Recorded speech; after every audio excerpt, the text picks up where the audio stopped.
Welcome to Modern Aikidoist Podcast. My sincere thanks to the listeners who have liked, subscribed, and commented. Your interest is noticed and deeply appreciated. The question today comes from a listener. Why is Aikido so misunderstood? Thank you, Carlos, for the suggestion, and I'm glad to get into this today. There are a few factors which I think account for why Aikido is misunderstood and why there are so many disagreements about it.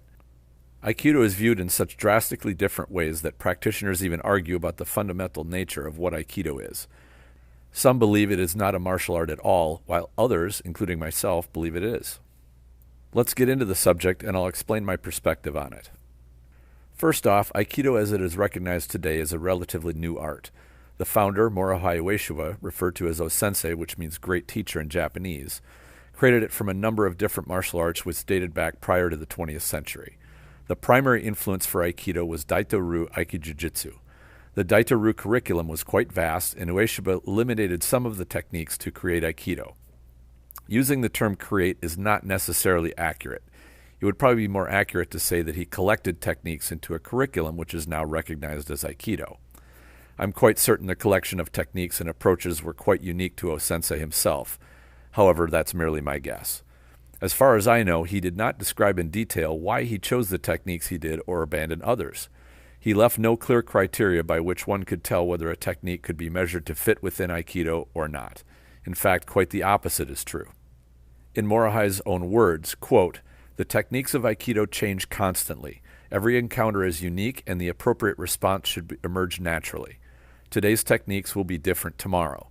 Do not get caught up with the form and appearance of a challenge. Aikido has no form. It is the study of the spirit," unquote. I should point out here that Morihei did not speak English, so these words were translated into English from the Japanese, and there may be some message that was lost a little bit in translation, but for the most part, his meaning seems to be pretty clear. These statements strongly suggest that Aikido is not merely a collection of techniques, but some mixture of techniques, tactics, strategy, and even philosophy. I'll get more into the topic of O-sensei's writings and the translations of them in a bit. Oftentimes, when an extraordinary martial artist creates a style or an art, his or her system is quite pure. That purity comes from the clarity of their vision. The techniques and methods that the founder assembles are highly effective and he understands how they fit together.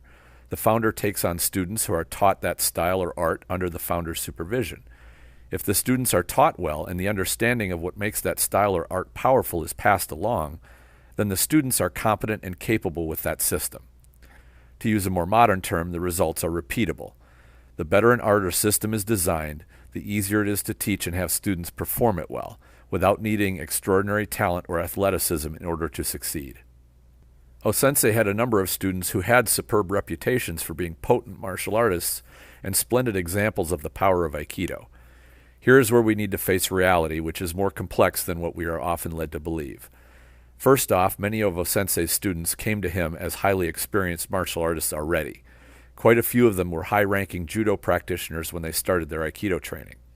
This means they were very physically capable and had a high level of understanding of balance, leverage, and movement, and were also well experienced in direct martial competition. This meant that they had the experienced eye to watch O-sensei demonstrate technique and figure out how to emulate it. This was necessary because by all accounts of those who attended O-sensei's classes, he was a poor teacher, at least by modern standards. The Japanese teaching model of that era was pretty much watch and learn, and then do a lot of repetitions until you figure it out. Bear with me here because what I'm going to cover is what I believe is the most likely reasons behind the misunderstandings about Aikido. O-sensei would demonstrate a technique, sometimes only once or twice, and then tell people to practice. He would provide no description of what he was showing, as is commonplace in dojos today. I've heard that when he demonstrated, he would often not even demonstrate the same technique twice in a row. He might show one technique, and then the next time show a different one, and merely say, practice. This meant if you did not have a very sharp eye to catch what he did the first time, you were on your own figuring out what you should be doing. I believe had his students not already been extremely experienced martial artists, they would have been so confused that they would not have achieved a high level of proficiency at all. Still, these were not the most confusing things O-sensei did as a teacher. There is almost unanimous agreement by those who attended O-sensei's classes that he would launch into long speeches which were virtually incoherent. O-sensei was a very religious man and would talk of spirituality and religion at length. Many students commented that they had no clue what he was talking about and were rather impatient for these speeches to end so that they could get back to training. Keep in mind that these were mostly native Japanese-speaking people, so poor translation was not the issue. Even among native speakers, O-sensei's speeches were very confusing. This means that between the founder and his students, there was a lack of clarity about what Aikido was exactly. It didn't take 2 or 3 generations of students to create disagreements about it. It happened with the first generation. A number of those students disagreed strongly enough that many split off to create their own organizations. Most notably Koichi Tohei, who was the chief instructor at the Aikikai while O-sensei was still alive. Tohei resigned a few years after O-sensei's passing due to disagreements with the Doshu, O-sensei's son Kisumaru. Even when O-sensei was still alive, he disagreed with Tohei about how to teach Aikido, but still kept him as chief instructor of Hanbu, or headquarter dojo of the Aikikai. O-sensei also pleaded with Tohei to accept 10th Dan, 10th degree black belt, just prior to his death, which Tohei accepted. Clearly there were differences between O-sensei's vision and Tohei's, but O-sensei still strongly endorsed him. So what was O-sensei's vision exactly? It's impossible to tell for a number of reasons. First, whether it was his speeches or his writings, they made little sense to even native Japanese speakers. Second is that the translations from Japanese to English or other languages is very difficult and often inaccurate, creating vast misunderstandings about the true meaning. Several attempts have been made to translate O-sensei's writings, and all conflict with one another with no indication which is the closest to the original intent. Third, those writings have been edited by others, which means their meaning is further distorted. It is for these reasons that I believe they cannot be relied on to build an accurate understanding of O-sensei's vision. There's a fantastic article on these aspects of O-sensei's writings and message that I will leave in the link in the description area. Given that O-sensei was very unclear about his meaning, although it may have made sense in his own mind, we cannot use such distorted sources to claim a solid understanding. There just isn't enough clear and tangible evidence to reconstruct his true meaning with any reasonable accuracy. That doesn't mean people haven't tried, because they certainly have. Some have claimed and will passionately argue that they know exactly what O-sensei meant and are insistent that they are correct about their interpretation of his messages. These people are usually the ones interested primarily in the spiritual or philosophical aspect of Aikido, and base their beliefs solely on O-sensei's writings.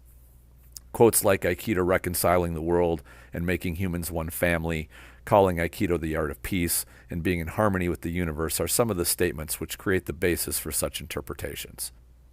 If you rely solely on O-sensei's writings and overlook the rather glaring problem of translation or editing issues, then one could come to believe that O-sensei was a pacifist.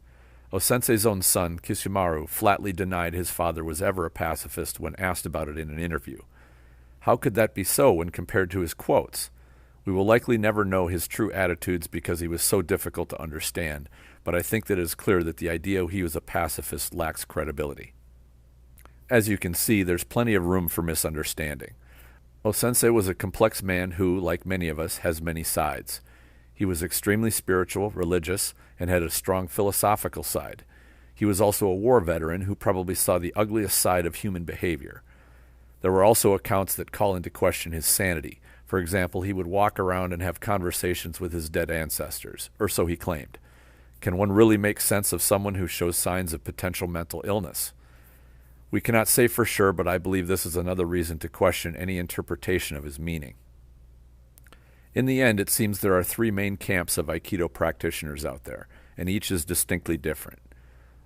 One group is the pacifist types who are drawn into the philosophical and spiritual aspects of Aikido. These are people who tend to make the case that Aikido is something more than a martial art, even to the point that it's not a martial art at all. The second are practitioners who love the details of the physical art with some level of interest in the spiritual and philosophical aspects. They tend to dig deep into the details of technique, more for its own sake than having it be practical. And third, practitioners who study Aikido as an effective and potent martial art which is capable for self-defense. This group seems to be smaller than either of the other two, but it seems like that's growing these days. It is just my opinion, but based on the accounts of O-sensei and his primary students accepting challenges and proving Aikido's capabilities, I think the third group is far closer to O-sensei's Aikido than the first 2 groups. These groups are at odds with one another to one degree or other. sometimes to a drastic degree, most notably between the pacifist and the self-defense groups. The reason being that they are two fundamentally different views of Aikido and Aikido's heritage. It took me some time within the Aikido community to understand these perspectives, and I'm still trying to learn more. It makes sense why outsiders are confused about what Aikido is because Aikido practitioners cannot even agree on what it is. Great misunderstandings are created by inconsistent explanations and descriptions. Usually when somebody asks about a particular martial art, they don't find vague and confusing answers very satisfying. I've seen Aikido practitioners of 15 to 20 years or more experience not be able to clearly answer the question, what is Aikido? That's an image and marketing problem, and I think has a great deal to do with Aikido's declining popularity.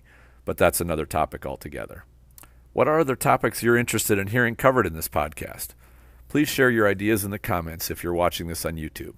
You can also go to the Facebook group Aikido the Martial Side and post a comment. Your input and engagement helps podcasts like these stay around. Please support it by liking, subscribing, and sharing. Enjoy your training.